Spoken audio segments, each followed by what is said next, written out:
Today, I want to share with you a message that I hope encourages you, encourages your life. Maybe this morning you woke up, wherever you were, you looked in the mirror and you just felt discouraged. You look at yourself and you just begin to think of all the mistakes and rehearse the things that's happened in your past. And at times we can talk ourselves out of God's blessing, talk ourselves out of really our purpose in life, and to think that there's nothing really great I can do. Other people still have potential, but I've made too many mistakes. And this morning I want to tell you, if you're breathing and if you're here, there's purpose for you today. God can do something in your life yet. Look at your neighbor, say it's not too late. Look at your second choice, let them know it's not too late for them too. Can't forget about the second choice. This message is just entitled Purpose, Position, and Opportunity. And a couple of years ago, I was reading through the Bible, and God just kind of showed me this, and I want to share this with you. And we're going to go through the story of Esther. We're going to look at the story of Esther. Now, in this story, there are four main characters in this story. First is King Xerxes. He's the king. He ruled the Persian Empire for 21 years. The Persian Empire was over 120 provinces that stretched from Ethiopia to India. It was huge. He was powerful. So he's the king. Now, the next person in this story is Queen Esther. She's the queen that replaced the old queen because the king got mad with her. So he replaced her. Esther, we know that we read, she was beautiful, she stood out, and he chose her to be the queen. The third person in this story is Esther's cousin, Mordecai. Mordecai, he's a Jew, and he gave Esther strict instructions. Don't tell anyone that you're a Jew. Don't tell the king. Don't let people know that you're a Jew. We're going to keep that a secret. And then there's the fourth person in this story, the bad guy. His name is Haman. Everybody go, boo. Yeah, we don't like the bad guys. And Haman, he was an evil man who had actually been recently promoted by the king. Everybody honored him and would bow down to him except for Mordecai. Mordecai's like, I ain't doing it. I ain't gonna honor you. And this drove Haman absolutely cuckoo. I mean, he was nuts. And he couldn't stand that Mordecai wouldn't honor him. So he hatches a plan. And we're going to start in Esther chapter 3, verse 8. Haman approached King Xerxes and said, there's a certain race of people scattered through all the provinces of your empire who keep themselves separate from everyone else. Their laws are different from those of any other people, and they refuse to obey the laws of the king. So it is not in the king's interest to let them live. And what he was coming up with was simply this plan that said, these people don't think like us, they don't act like us, they don't believe like us, so let's destroy them. Let's kill them. You know, an interesting thing is you might think, well, it's just for that story. You see that spirit still alive today, where there are certain groups of people that if you don't agree with them, they want to destroy you, right? They want to destroy your business, your livelihood. They don't care. And it's just that it's not just, what's happening then. You still see it now. And I hope this message encourages you in this. Now listen, it says, if it pleases the king, issue a decree that they be destroyed. And I'll give 10,000 large sacks of silver to the government administrators to be deposited in the royal treasury. The king agreed, confirming his decision by removing his signet ring from his finger, giving it to Haman, son of Hammedatha, the Agagite, the enemy of the Jews. The king said, the money and the people are both yours to do with as you see fit. And here's another instance of someone attempting to wipe out the Jewish race from the earth. You've seen that. We've seen it through history a number of times. You say, why is that? Because they're God's people. That's why. So the word went out, dispatches were sent, swift messengers went out, and they gave the message through all the provinces that on March 7th, every Jewish person, man, woman, and child, could be killed for no reason. You can kill them, and as an added incentive, whoever you kill, you can take all of their possessions. So whatever they have is yours. You take it, and you can kill them. It's yours. And of course, the Jewish people began to cry, they began to weep, they began to wail because they were in a hopeless situation. As far as they could see, that coming up on that day, March 7th, their lives were going to end. Their children's lives were going to end. There was no hope. The decree came from the king. So now Mordecai, Esther's cousin, Mordecai sends word to Esther and says, I need you to talk to the king. You need to talk to the king. Esther goes, whoa, hang on. You see, in that day, even though she was the queen, no one could approach the king unless he summoned you. If you took the chance and he wasn't in the mood to see you, you would be put to death. And Esther is saying, whoa, hang on. He hasn't called me in a while. I don't want to just walk in there. He might kill me if I do that. Now, Mordecai sent this reply to Esther in Esther 4:13. Don't think for a moment that because you're in the palace, you will escape when all the other Jews are killed. If you keep quiet at a time like this, deliverance and relief for the Jews will arise from some other place. But you and your relatives will die. Now look at that. Who knows if perhaps you were made queen for just such a time as this.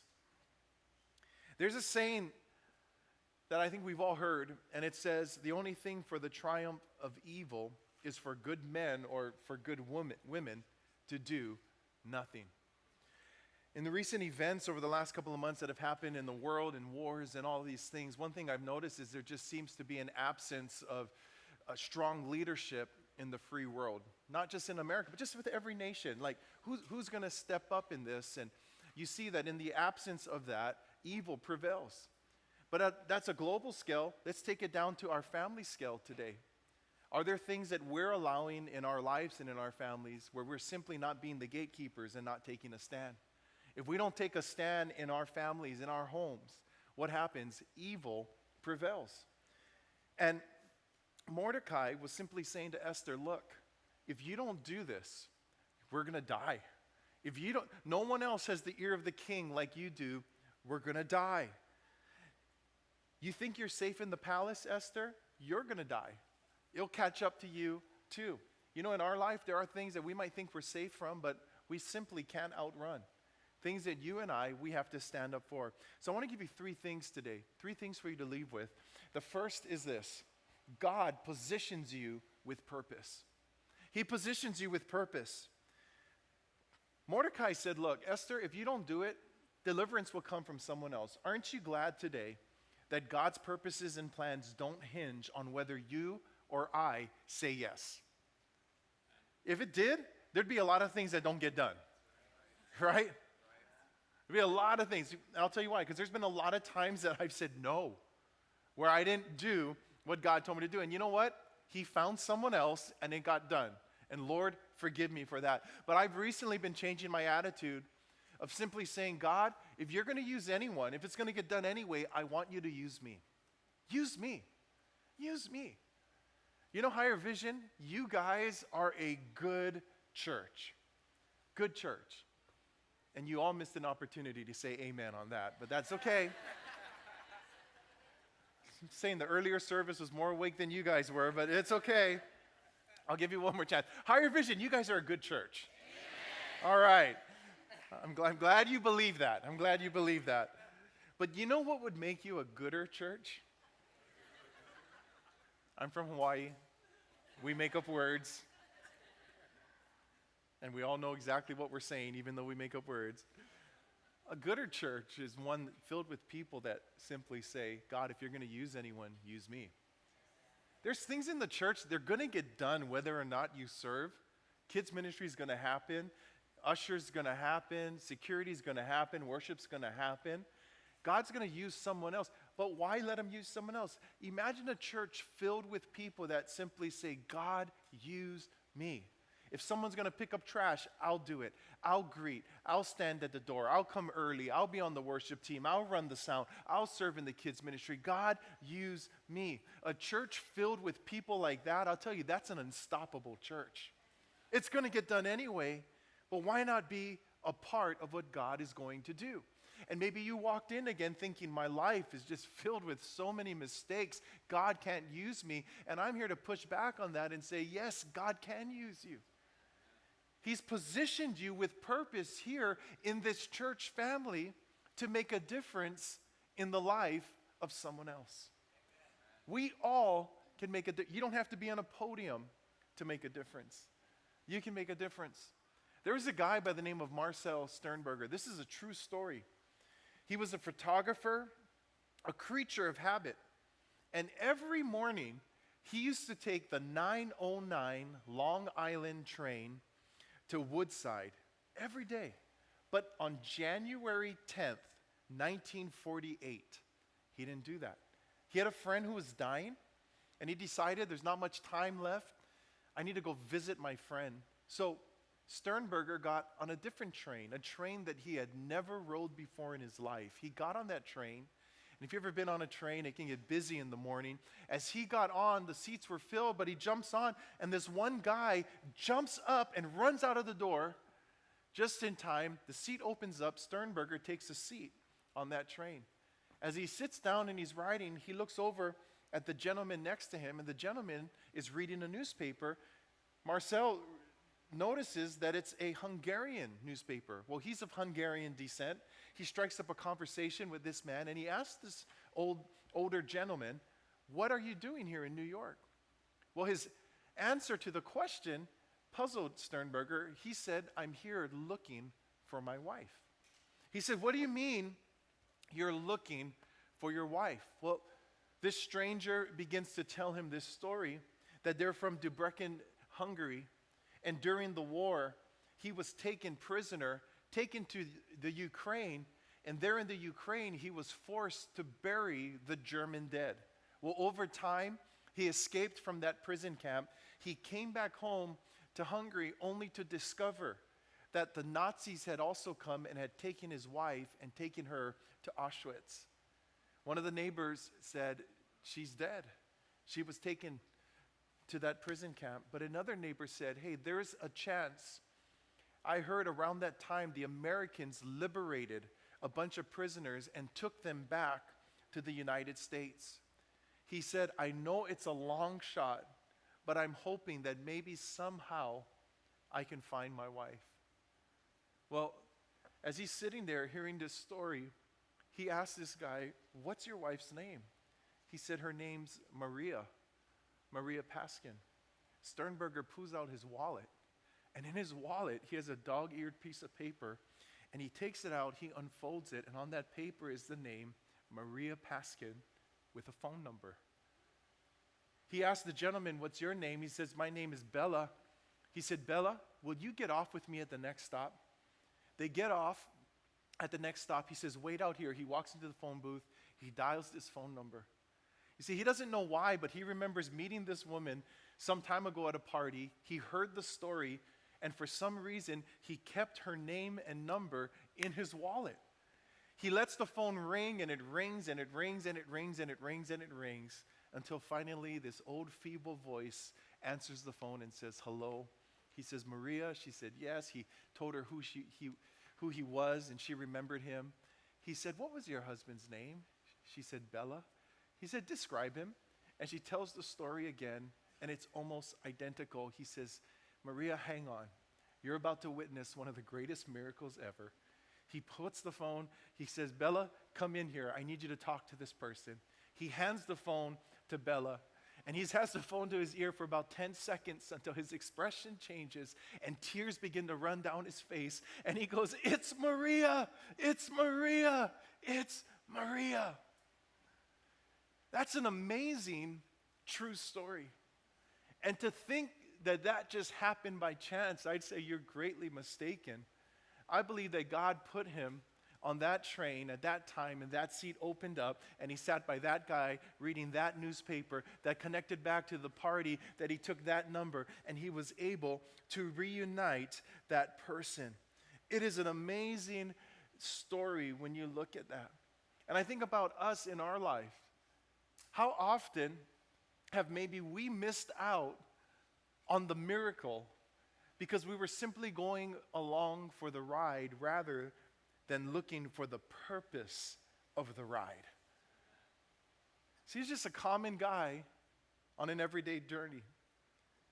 What Mordecai was trying to get Esther to see was that God didn't place her in the palace because she was the most beautiful or that the king found her attractive, but God placed her in the palace, that he positioned her with purpose, with the ear of the king to intervene so that her people could be saved. And how many of you today, God has placed you where you are in your life, with a purpose to make a difference in someone else's life. We have guys here today. God's made you a dad in your kid's life for such a time as this. Wives, you've been made a wife to your husband for such a time as this. We have teachers in this room. God's placed you in these crazy days. He's put you in that classroom with those kids for such a time as this. Police officers and firefighters and paramedics, you're out in the community serving for such a time as this. God's put you in the express line at Target behind that single mom who's going through a tough time, for you to reach out to her for such a time as this. Amen. You're on that airplane in seat 19A next to the person in seat 19B who has a broken heart, who's thinking about taking their life, so you can talk to them, pray for them, and give them hope for such a time as this. If you don't think much about your position, if you're just going along for the ride, you're going to miss the divine opportunities. Some years ago, my wife and I went to eat at a restaurant that we frequented quite often. We loved eating there, quick service, quick food. And we get in that night, and it's slow service, slow food. They're not coming to our table. We're sitting there, we're waiting. We're like, what's going on? You ever been there and you're just getting mad? First world problems, but we're getting mad. I want my water, I bring my menu, I want to order, I got stuff to do, and I'm getting irritated, and I'm already thinking, like the tip percentage is just coming down. It's coming down, 18, 17, 15. I'm passive aggressive. I know some of you would tell them off. Not me. If you do that, don't tell them you're from Higher Vision Church, all right, just saying.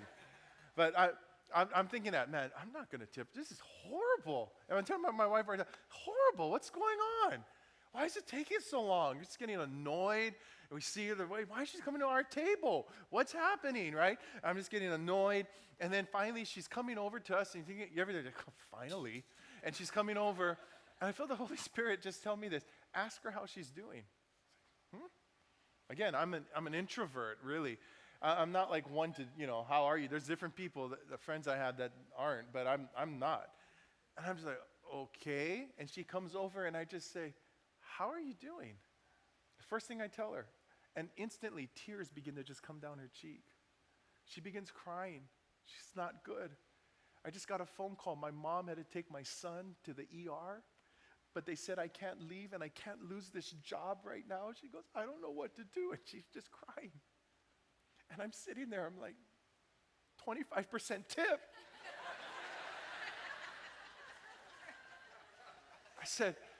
I told her, I said, can we pray for you? She goes, yes. My wife and I put our hands on her. We start praying for her son.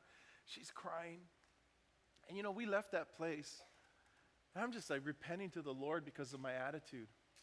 I could have been angry. I could have told, let's go somewhere else. Let's get out of here. We could have left. We could have had a hard heart. We could have tipped less or whatever and just gone through with it. And what would have happened is that we would have missed the purpose and why God positioned us there that night in that restaurant, in her section, at her table, to pray for her in her time of need.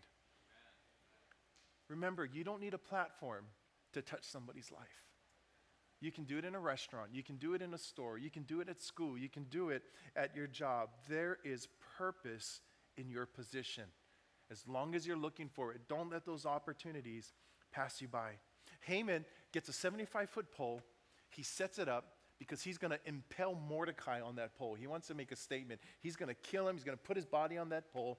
He's invited to dinner with the king and Esther. He's stoked, right? He's like, I'm going with the king. I'm going to get to eat with the king. I'm going to kill Mordecai. It's all going to be good. He gets invited to dinner. Esther tells the king that she's a Jew. There's a plan to kill the Jews, and it's Haman killing the Jews. And Haman is just like, oh, dang, I'm in trouble. They take him out. They put him on the pole. They kill Haman. It's a reminder that what the devil means for evil, God can turn around for good in your life. And Haman is put to death. Now the bad guy is gone, and they lived happily ever after. No.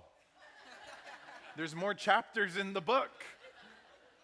You would think it's done, but it's not done. The bad guy's dead, but it isn't done. There's a twist to this. In Esther 8:5, she goes, if it pleases the king, if I found favor with him, if he thinks it's right, he goes, let there be a decree that reverses the orders of Haman, who ordered the Jews throughout the king's provinces to be destroyed. He said, how can I endure to see my people and family slaughtered? Now listen to what he says back to Esther. He goes, I've given you the property of Haman. He's been impaled on the pole because he tried to destroy the Jews. Now go ahead and send a message to the Jews in the king's name, telling them, whatever you want, seal it with the king's ring. But look at this part. But remember, whatever has already been written in the king's name and sealed with his signet ring can never be revoked. So here's the second point today, is simply this. Some things in life can never be undone. Although the bad guy was gone, it can't be undone. The decree had gone out. March 7th was still coming. The law couldn't be changed. And when you think of our lives here today, all of us, we have things that have happened to us in the past that can never be undone. Even though we come to Jesus and we experience his grace and his mercy in our life, we still remember the hurts. Maybe it's been betrayal. Maybe it's an affair. Maybe it's a divorce.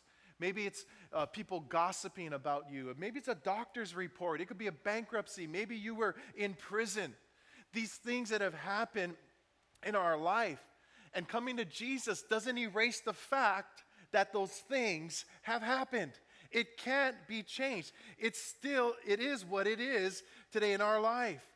You know, if we could look at ourselves in a different way around this room, you know, one of the things that we'd see, if our vision could change, that we all have scars. We all got scars. Some more than others. Covered with scars. And if we're honest with ourselves, we've all given somebody else scars also. We've been hurt, and we've hurt people.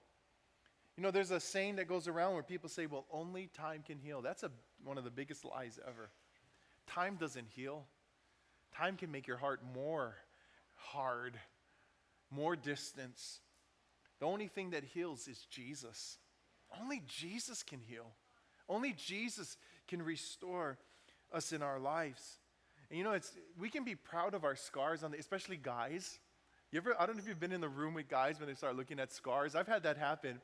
We're proud of our scars. You know, I've had guys say, oh yeah, look at this, I needed surgery, cut me open here, take off their shirt, right? Broke my shoulder on a motorcycle, and I got like that scar. You're like, oh yeah, that ain't nothing. Look at that, I was shot. I got shot here, and it went right through. I got this scar, over there, and then, you know, someone's like, oh, you had that? Yeah, but look at this one, you know, I got bit by a great white shark, and, you know, half of my back is gone. Look at that. Look at here, like, wow, oh, whoa, wow. And we're proud of our scars. But for some reason, we want to hide all the inside scars. We don't want people to see that. Guys and girls, especially guys. Guys are always good on the end. Hey, how you doing? Oh, we're good. How's the marriage? Oh, good. You asked your wife, how's your marriage doing?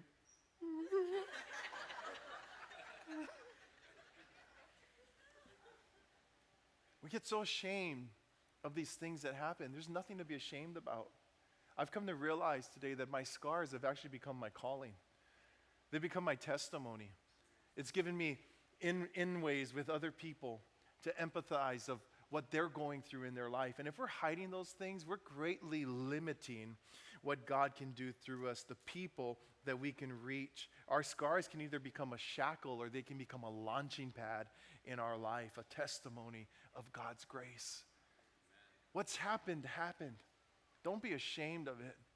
Move forward, learn, help others through the same process today. Things that happen, they can't be changed. If you went to prison, you went to prison. You got divorced, you got divorced. You got sick, you got sick. You went through bankruptcy, you went through bankruptcy. Thank God for his grace. We can all move forward and not be a victim of our past. And here's the last thing today. We're going to land this plane. Number three.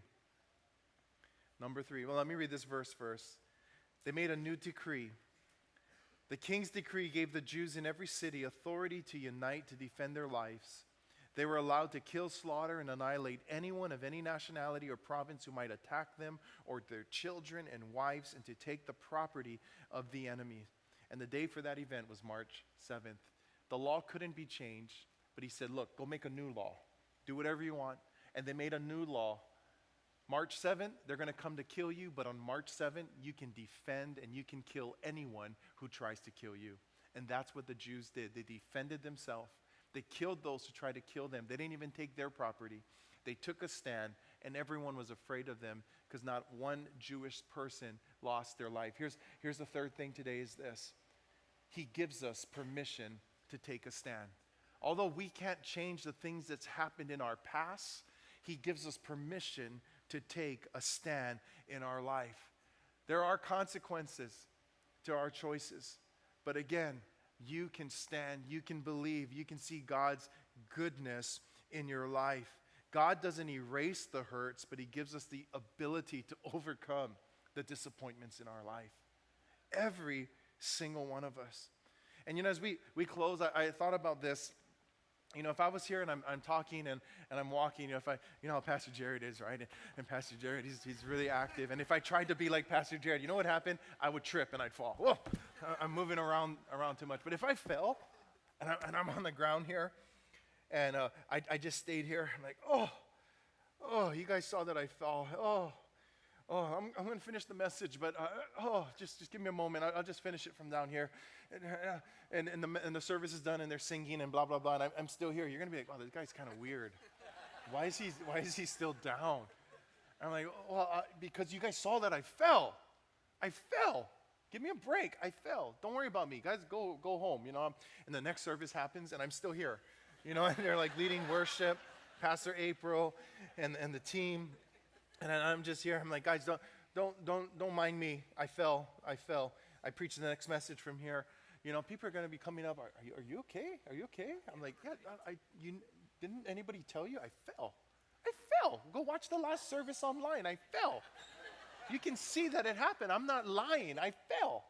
Leave me alone. I fell. Give me a moment. And then the service is done, and then they're locking up, and they're like, hey, Evan, we're going to lock up. You need you to go. Like, what do you mean you need me to go? I fell. Just leave me here. Don't worry about me. I fell. And then, Pastor Jared, he's going to come back tomorrow, and he's going to walk in here, and he's just, Pastor Jared's going to, bro, you need to get up. You just need to get up. And if he doesn't, my wife will tell me, hey, get up. Stop being a baby. And it's a really silly illustration, right? We laugh. You're like, that's ridiculous. That would never happen. But how many Christians have fallen in their spiritual lives 30 years ago, and they still haven't gotten up? They still haven't gotten up. We're saved, we're forgiven, but we still haven't gotten up. And things happen, and all of a sudden, you're upset, and they're like, well, why are you acting like that? You're like, what do you mean? I told you this is how I get. Remember what I told you, how my parents treated me, and now when you're doing this, it's triggering these things in my life again. You know how it is. I'm like this. My ex-husband did this to me, or my ex-wife used to do that to me, and you're doing that. You're bringing it up. It's your fault. And we're just stuck in life. Look, you can't change what happened. I get it. I'm sorry it happened to you. I'm sorry you fell. I'm sorry somebody pushed you down. I'm sorry somebody hurt you. It's happened. But guess what? God's given you permission to take a stand. He's given you permission to fight. He's given you permission to be free from the enemy's plans in your life. You don't have to be stuck. You don't have to die. There's freedom in Jesus. And we have got to take a stand. We got to take a stand. Why? Because if we don't take a stand, we'll never see the purpose in our position of what God's wanting to do. When you're down, then it's just about you. When you begin to take a stand, it's about others. It's about seeing what God wants to do in someone else's life. We got to stand in Jesus' name. When fear wants to creep in, we got to stand. When anger wants to take control, we got to stand. When offense wants to isolate us from other people in church, we got to take a stand. When unforgiveness wants to anchor down in the recesses of our soul, we have got to take a stand. Life isn't about the absence of pain. I have a dear friend whose father had amputation happen. Why? Because they lost feeling. Pain is good. You know what pain says? Hey, take care of me. Check it out. And a lot of times we're just trying to hide the pain. I shouldn't have pain. No. God has given us the ability to rise above the pain in our life, to believe for greater things, to take a stand. So higher vision, Everyone watching online, Santa Paula, do me a favor. Can you stand with me today as we close our time together? God has given us all purpose, position. He's given us opportunity. And as you walk out of these doors and start your week, my hope is that you just walk out of these doors with your eyes wide open for the opportunities. God brings us opportunities every single day. We just get so distracted and busy and stuck in our own stuff that at times we just don't even see it. Just the simple touches that we can make in people's lives. Encouragements here, text message here, a smile. Now we can smile, we don't have masks, right? A smile, an encouragement there, just to love on people.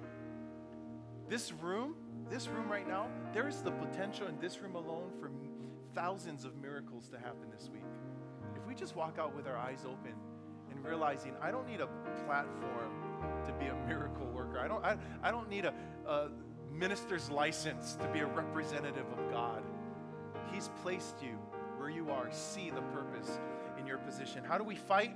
When we stand and fight, it's not swords and spears like it was in the Old Testament. I'll tell you, one of our most effective weapons is when we simply worship the Lord.